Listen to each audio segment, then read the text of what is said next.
यदा विनियतं चित्तम् आत्मन्येवावतिष्ठते निःस्पृहः सर्वकामेभ्यो युक्त इत्युच्यते तदा. This Bhagavad Gita 6.18. Yada vinyatam chittam, at the time when vinyatam chittam, when the chitta, the consciousness is vinyatam, it's brought under control. Atmanya eva avatisthate, atmanya, in the soul eva avatisthate, one becomes situated. Nispruha sarvakamebhyo, nispruha, one becomes free from desires, sarvakamebhyo, from all kinds of desires, yukta ityuchyate tada. At that point one is yukta, well situated, yukta iti. So now, what exactly is Krishna saying over here?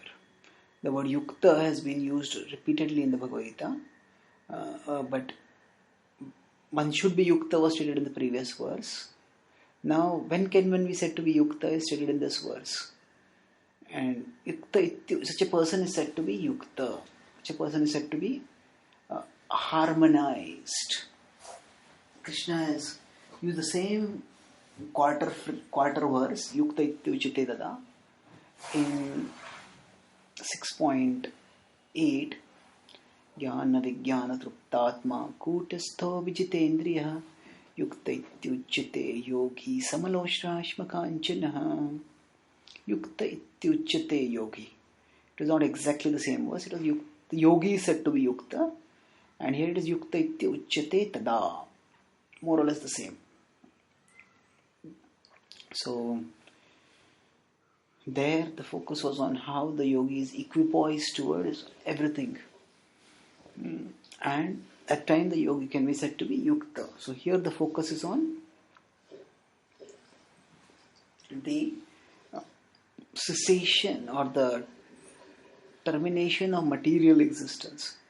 Yada vinyatam chittam. Chitta is the soul's consciousness that is directed towards matter.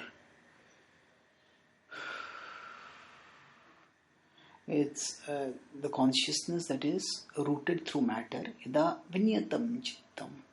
So the consciousness that is rooted in matter goes in various directions, seeking pleasure in various ways.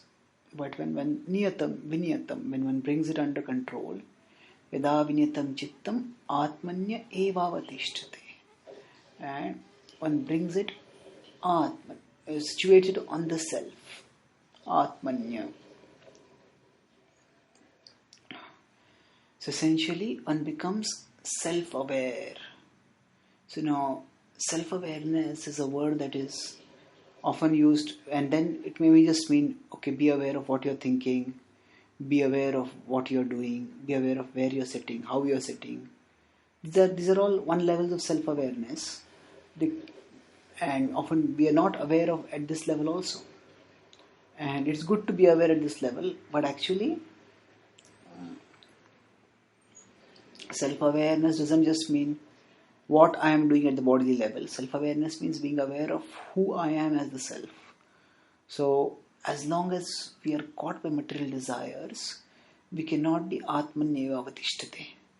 Because the material desires propel our consciousness, propel our awareness towards the objects that will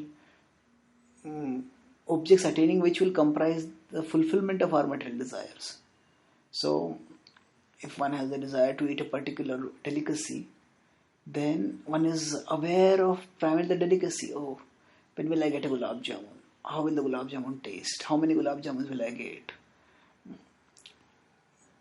So like that, the awareness goes into that particular sense object. And the awareness doesn't stay on the self. But when nispruha sarvakamebhyo, when one is given up all desires, then Yukta iti uchyate tada. One can be yukta. One can be properly situated in yoga. So, yada vinyatam chittam. Now, in this particular process, Krishna's emphasis has been on the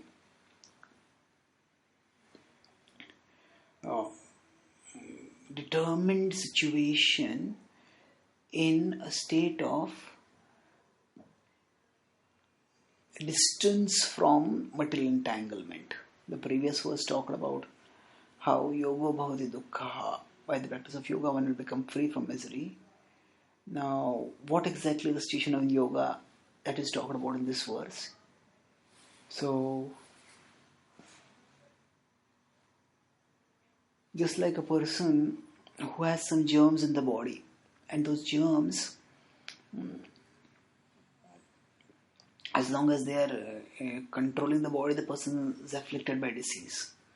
So, when one takes a medicine, and by the medicine, the germs get out of the system, and then the person starts at least experiencing no longer the pain of the disease, then that person can be said to be situated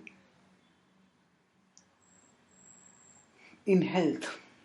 Although health is also a journey and health can also be improved, but still, when the disease and its symptoms are gone, that means the germs are gone internally and its symptoms in terms of the pain or discomfort externally is gone, then one can be said to be situated in the health. Similarly, Krishna is telling over here, the diseased material which keep the soul agitated with the anxiety, with the misery of craving for temporary material things. When the soul becomes free from that anxiety, from that agitation,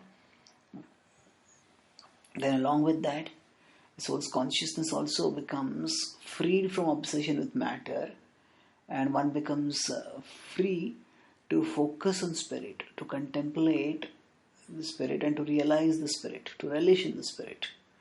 That relishing part will be talked about by Krishna in a few verses from 20th onwards, when he talks about the stage of samadhi in yoga. So here Krishna is primarily stating that by the regulation of the consciousness, vinitam chittam, and by when situation in the self. Situation in the self means situation in self-awareness, and by breaking free from those things which spoil one's self-awareness. Just like if we are concentrated in studying, and then if suddenly some phone starts ringing, irritating beep comes up, then what we do is just silence it, because we want to focus on the study. So like that,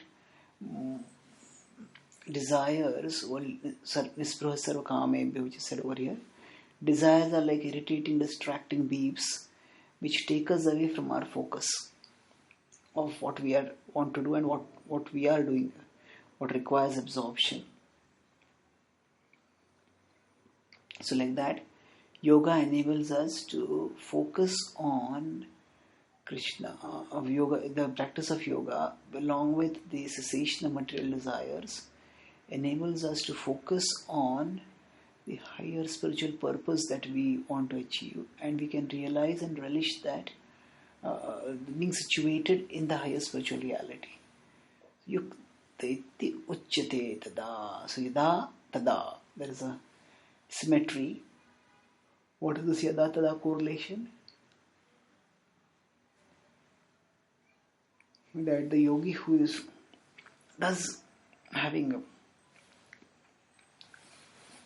control the mind, being situated in the self, situated in self-awareness, and having fought off, resisted, rejected the desires that spoil one's self-awareness, then that yogi can be said to be yukta ityuchyate, is well situated, is properly engaged in yoga. Thank you.